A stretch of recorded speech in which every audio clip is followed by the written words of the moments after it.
I hate having to turn the music down to make a video. So, it's raining, and it just won't quit raining. And guess what? This ain't a 344, it's a 334 and a half.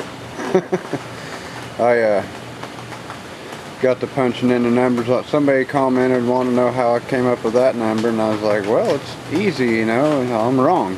So it's the 305 punch 30 over with a 400 crank. It comes out to 334.5 cubic inches. So it's not a 344, it's a 334. So yeah, I screwed up on that somehow. I don't know how. I've either forgotten that or I've miscalculated that a while back. Don't know.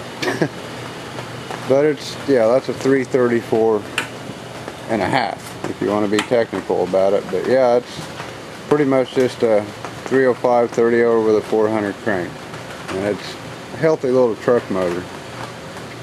It's, you know, been a good engine. So yeah, I'm taking a bunch of stuff off of it, and buddy, don't do that.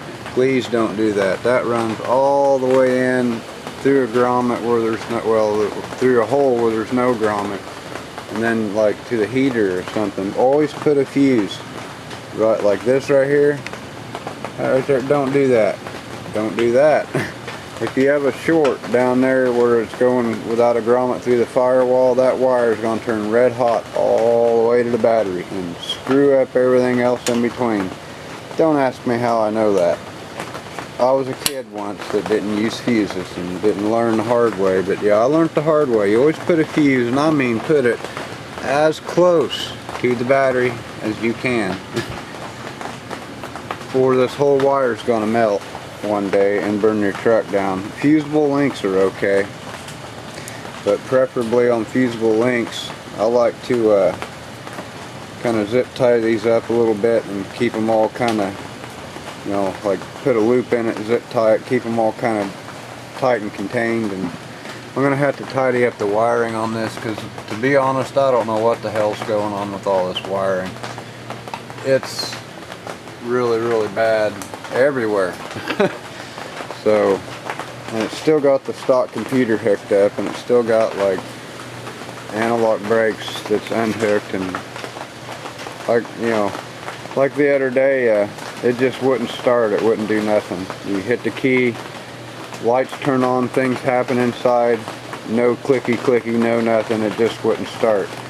And then I don't know what I even did, and then all of a sudden it started, and it hasn't done it since. But when I took the battery out, this was loose. I didn't even loosen this to take the battery out. That was loose, and that's a source of power to something important, it looks like, because it's a big fat wire that runs places it shouldn't, in ways that it shouldn't, to things that probably shouldn't. I don't know, but yeah, I'm gonna have to redo a little bit of this wiring and try to tidy this up. If you're worried about funky taste hamburger, don't get that kind no more.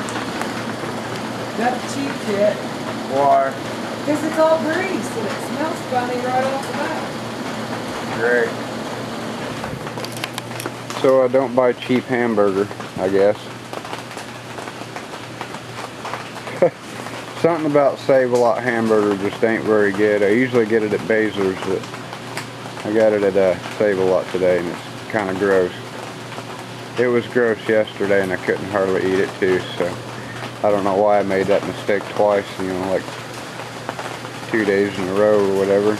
Well, that was the day before yesterday. We ate pizza yesterday.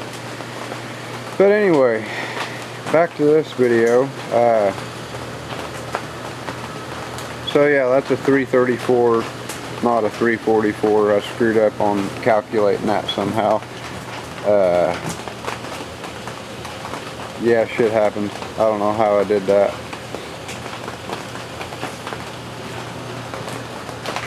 But yeah, I know the bore and stroke on the other one, what it comes out to. It's a 4.125 stroke and a 4.060 bore. 350 block, 4-bolt main, 60 over with a giant crank in it and little short rods, short skirt piston. I should have did more of a build breakdown on that and like showed more putting that engine together, but I didn't. So I'm gonna try to show some stuff on this engine, but when I get working, I'm working. So, and right now, like, that's a bad place to stand. That's where the two shops meet up, and I got a little bit of a leak developing. This is all like a tarp, and it's like bone dry in here all the time except for the floor when it floods and the whole floor gets wet. Everything in here gets really wet and floods.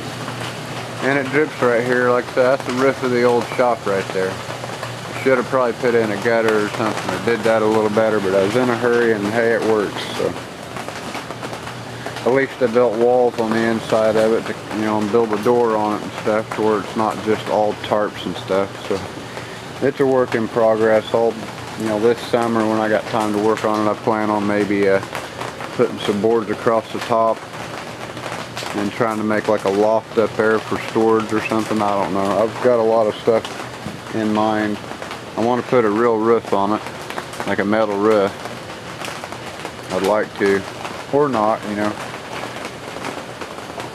But anyway, so this thing, I'd like to get this engine out tonight, but it's probably not going to happen because I came home from work today and fell asleep for like 4 hours. And woke back up, and now it's like 9:30 at night, so